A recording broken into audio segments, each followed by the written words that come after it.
Obrigado por la invitación a sumarme a este congreso que me permite estar con tantos buenos amigos de hace mucho tiempo y generar nuevos amigos para el futuro. Hago una aclaración.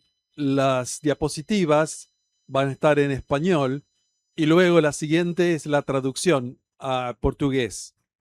Es una traducción automática, con lo cual no me hago totalmente cargo del estilo y de la calidad de la traducción, pero es siempre mejor que la que hubiera podido hacer yo.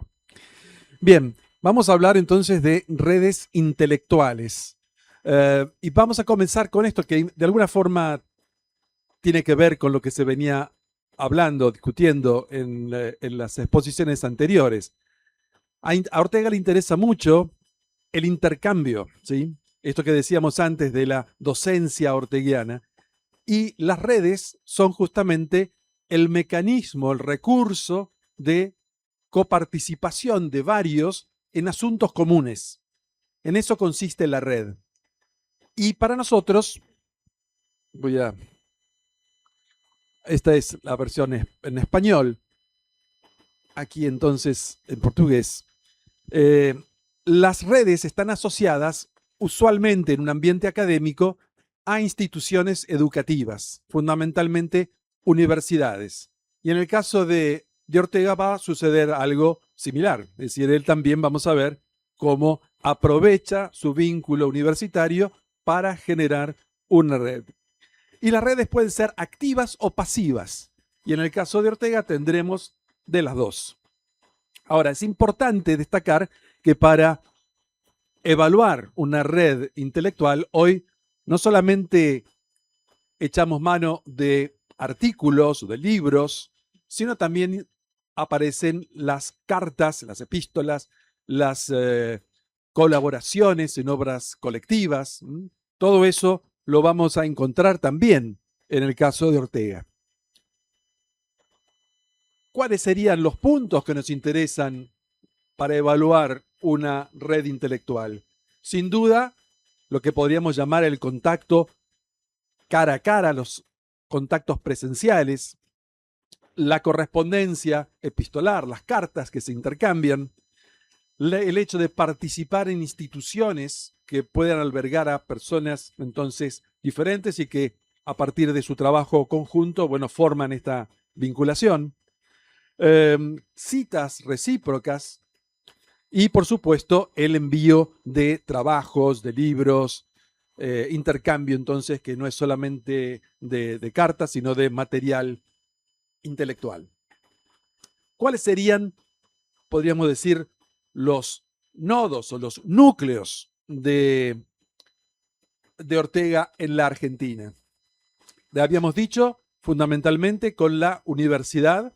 Aquí vamos a ver decanos, básicamente. Él tiene su vínculo casi único, diría, fundamental, con la Universidad de Buenos Aires. Y luego también profesores de esa misma universidad. También con publicaciones, como es el caso del diario La Nación, en el cual participa enviando notas originales o también notas que antes habían aparecido en El Sol, por ejemplo, y en el seno de instituciones o de asociaciones, la Institución Cultural Española, una institución importantísima en la posibilidad de que Argentina conozca lo mejor de la intelectualidad española en esos momentos. Justamente Ortega es el segundo invitado de la Institución Cultural Española a visitar Buenos Aires y le da una cátedra, la Cátedra de Institución Cultural Española, en la Universidad de Buenos Aires, en la Facultad de Filosofía y Letras. Y allí está entonces su primera visita en 1916. Pero también está Amigos del Arte. Esa es una asociación que a partir del año 1928 le da su cátedra, su lugar, para que él dé a conocer su pensamiento. Y en los momentos más complicados, más difíciles, en el exilio, sirve también como el hogar receptor de todas sus necesidades que trata de aliviar a través de cursos o de incluso la ayuda concreta de miembros de Amigos del Arte para Ortega y su familia. Ahí lo vemos a Ortega desembarcando en 1916 en el puerto de Buenos Aires. Y ahí entonces, decíamos, tiene su primer vínculo con la universidad. Esto que vemos allí es una tabla, de alguna forma también solidario con el tema de las generaciones, para que vean al momento de las visitas de Ortega qué edad tenía y qué edad tenían el resto de los profesores, algunos de ellos entonces también decanos de la universidad. Esto es interesante para ver eso lo que podríamos llamar su secuencia etaria y por qué esas redes intelectuales también funcionan como una suerte de red generacional. Si vamos concretamente a los decanatos, allí están los períodos decanales y ahí está también la edad que tienen los profesores y Ortega en esos momentos. Y fíjense, al final, ya en 1946, Ortega se va de la Argentina en el año 40, principio del 42. Es invitado luego en el año 49 a participar del Congreso Internacional de Filosofía que se celebra en Mendoza, al cual no asiste.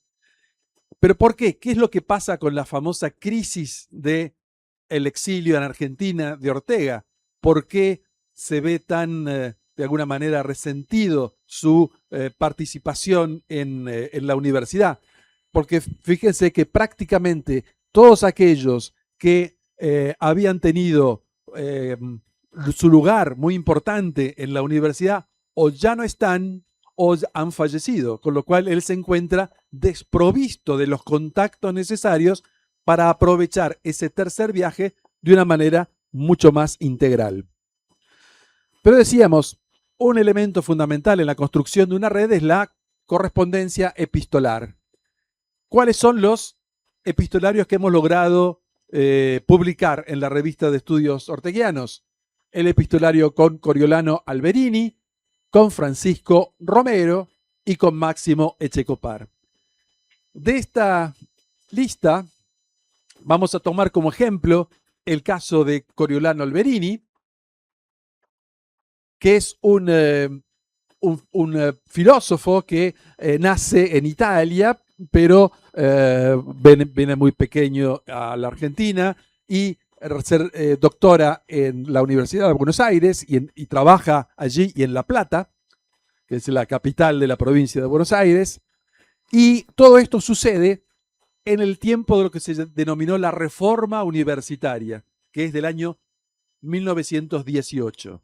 Ortega es el gran ideador, propulsor intelectual de gran parte de la reforma universitaria. Así lo hacen ver quienes en Argentina lo seguían, ese grupo vinculado a través de esta red, que son los del colegio novecentista, ¿sí? Los del 1900. Ese grupo es el que permite que Ortega tenga esta importante influencia en la reforma y en la importancia de la reforma. Ahora, también es de destacar que a través de estos contactos también se acerca Ortega a quienes luego van a ser decanos de la Facultad de Filosofía. Es decir, fíjense, él llega cuando existe una disputa muy importante con todo el grupo positivista, ¿sí? Él trae ideas de Europa, ideas de Alemania, de Francia, que las comunica al alumnado y al profesorado de la facultad, especialmente a través de un seminario sobre Kant, en el cual, descubren esos miembros de la comunidad universitaria argentina la posibilidad de entusiasmarse mucho más con esa filosofía que con el positivismo. Entonces, esa lucha con el positivismo encuentra en Ortega un aliado fundamental. Gracias a Ortega termina imponiéndose un pensamiento a la larga no positivista o antipositivista en la Universidad de Buenos Aires. Por eso entonces su vínculo con Alejandro Korn, el propio Alberini, fue un decano de la facultad, así que esta forma en que había influido Ortega sobre este grupo garantizó decanatos antipositivistas. El caso de Ricardo Rojas también.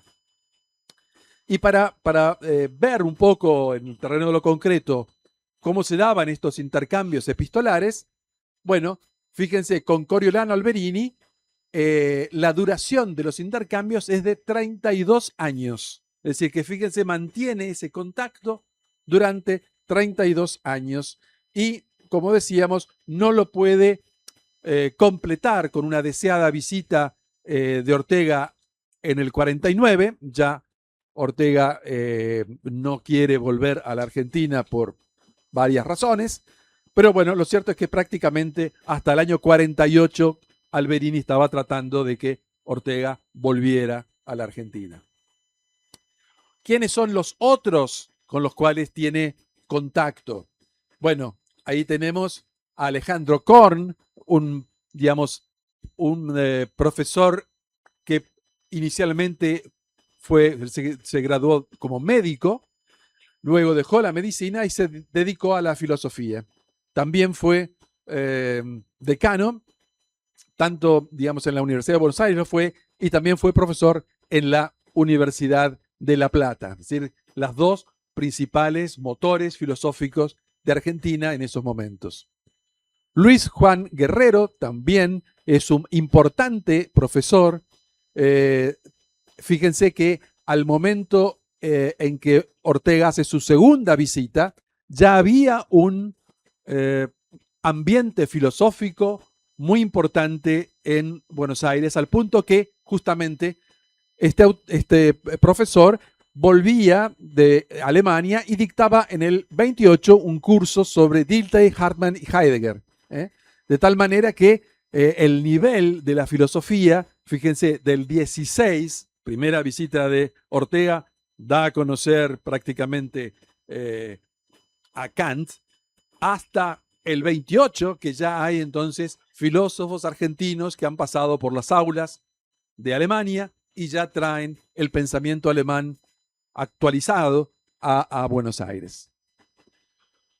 El caso de Tomás Casares es muy, muy particular. Tomás Casares también es, además de una persona cercana a la filosofía, es un abogado. Y como abogado, digamos, en su juventud, el grupo de la Facultad de Derecho forma parte del Colegio Novecentista, los impulsores de esta renovación de la universidad. Y conforman todo un grupo con Korn, Alberini, Pesolano, Sáenz, Pico, Sierra e Irasusta, un grupo afín a las ideas de Ortega y difusor de las ideas de Ortega. Aquí tenemos un caso particular. Carlos Astrada también es un profesor cercano a Ortega, pero que no deja de, a partir de los contactos y de la, digamos así, del conocimiento que tiene de la filosofía de Ortega, empieza a hacer críticas a ese pensamiento, críticas, algunas de las cuales son bien fundadas y otras son un poco reflejo del ambiente que existía en esos momentos en la Academia Argentina. Con Francisco Romero nos encontramos con un autor muy particular, quizás diría yo, de todos los contactos que ha tenido Ortega con argentinos, Romero es el más importante, por su obra, por la manera como influye en el ambiente filosófico. Romero es sin duda el intelectual más importante. Si bien nace en Sevilla, llega muy pequeño a la Argentina y su labor docente la comienza en tiempos de la segunda visita de Ortega a la Argentina, es decir, en el año 28. Él es un colaborador de muchas revistas a partir de las cuales se registran estos intercambios que hacen parte de la red orteguiana, sobre todo la revista Nosotros, Valoraciones, Sagitario, La Vida Literaria, Síntesis, por supuesto Sur, y Realidad, una revista de de muy pocos números. Citas. Bueno, ya hemos escuchado,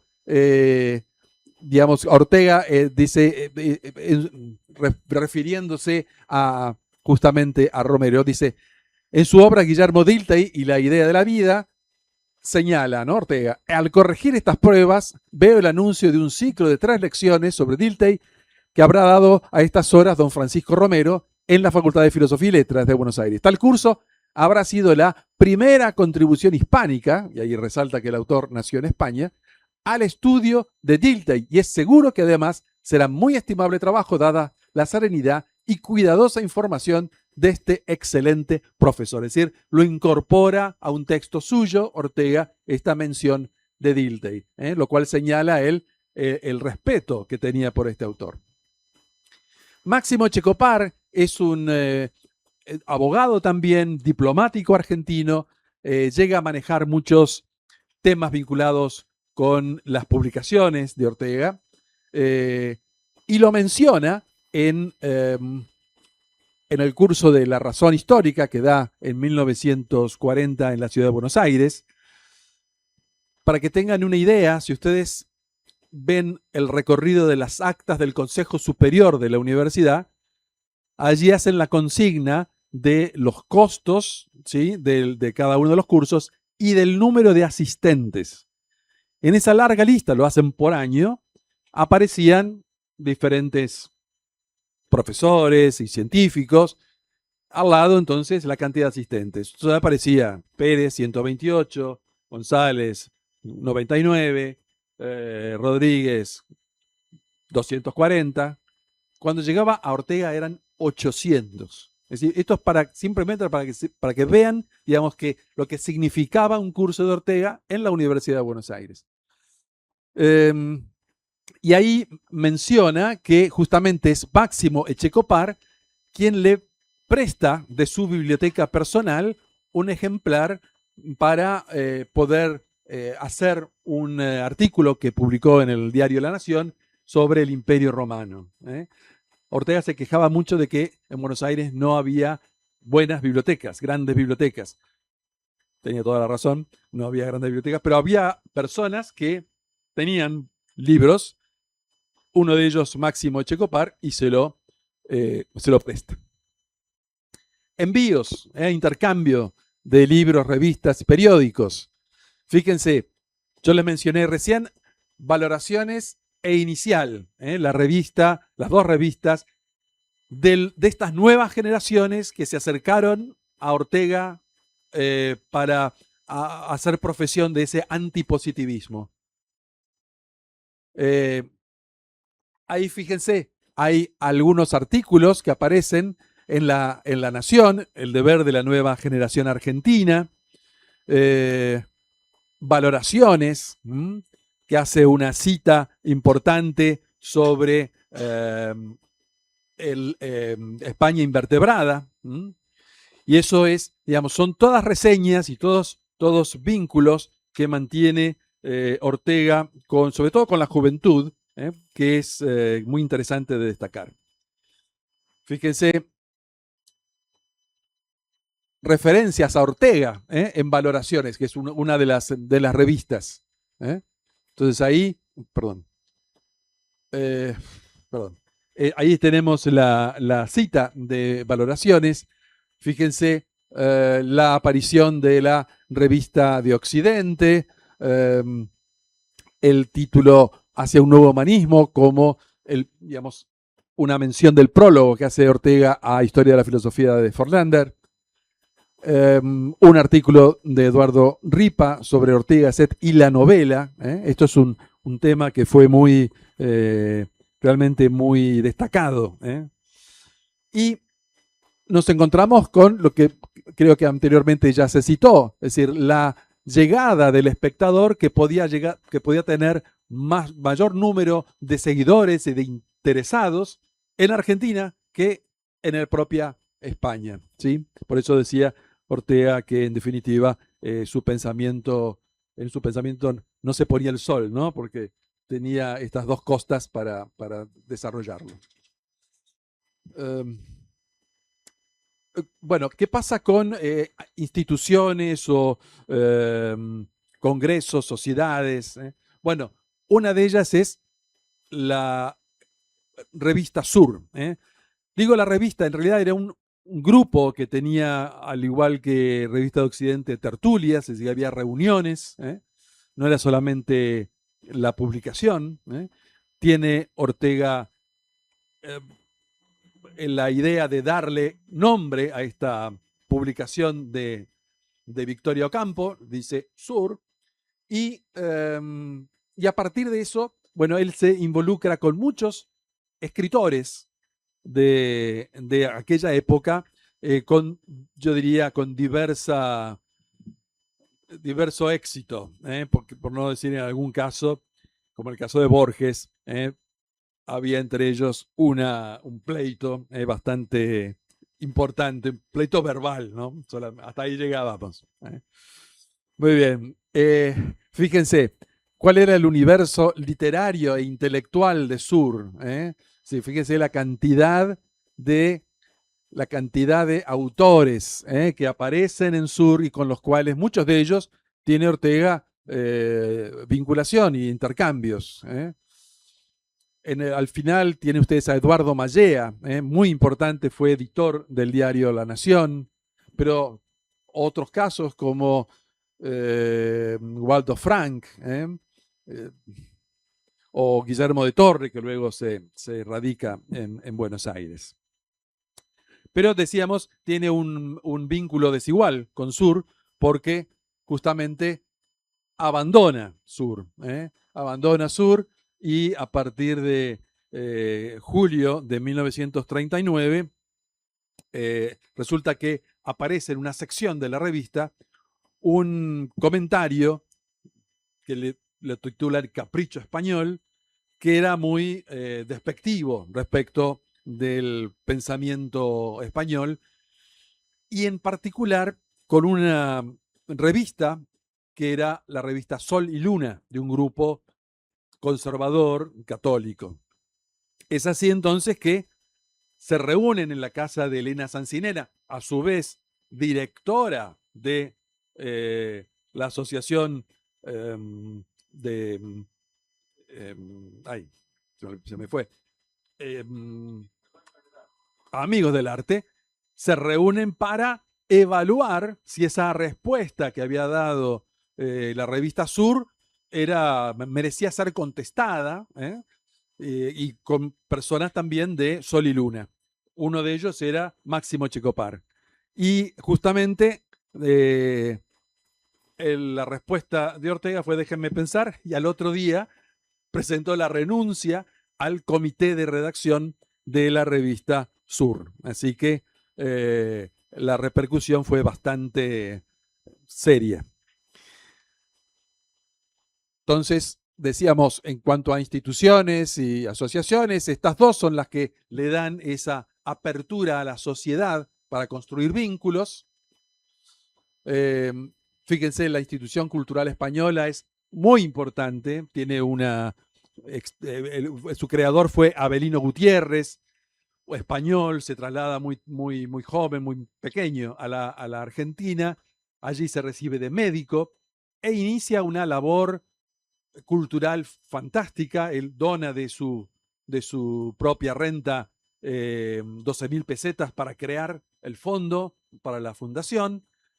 Se vincula entonces con la Junta para los Estudios en el Exterior de España y en esta, diríamos, en esta construcción que él hace, bueno, logra traer, como les decía, lo mejor de la ciencia y de las letras en España y les asigna una cátedra en la Universidad de Buenos Aires. Fíjense, ahí tienen ustedes una larga lista de quienes llegaron gracias a la acción de estos de los miembros de la institución cultural española.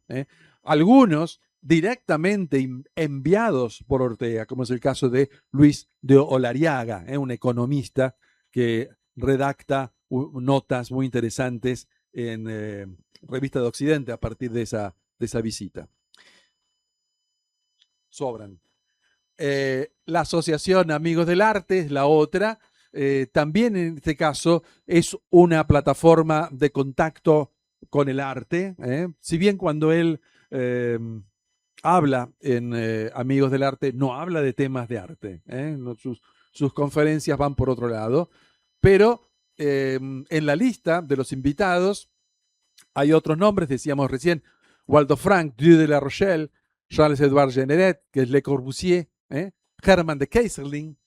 Keyserling tuvo un impacto enorme también y es uno de los que frecuentan el epistolario entre Ortega y Victoria Ocampo. Y en esos epistolarios también hablan de Elena Sanciñena, porque había una especie de competencia de Ortega cerca de qué grupo femenino estaba más, el de Sur o el de Amigos del Arte, ¿no? Así que por eso es muy simpático leer el epistolario con justamente la directora de Sur, porque revela todas estas formas que salen de la filosofía y que tienen que ver con las influencias diversas que tuvo Ortega en nuestro país. Esto es solamente nos hemos asomado solamente a las redes de Ortega en Argentina. Llevaría muchísimo más trabajo ver. Hay muchas cartas y mensajes que se envían con citas de unos y otros. Yo les he puesto eso simplemente como ejemplo, pero para que vean la importancia que estuvo, sobre todo a partir de 1916, Ortega en la formación de las nuevas generaciones de filósofos argentinos y haberlos empujado a tener lo que Francisco Romero llamaba la normalidad filosófica, es decir, estar en el orden de las ideas que circulaban en Europa en esos momentos. Esa fue la gran renovación que hizo Ortega. Muchas gracias por su atención.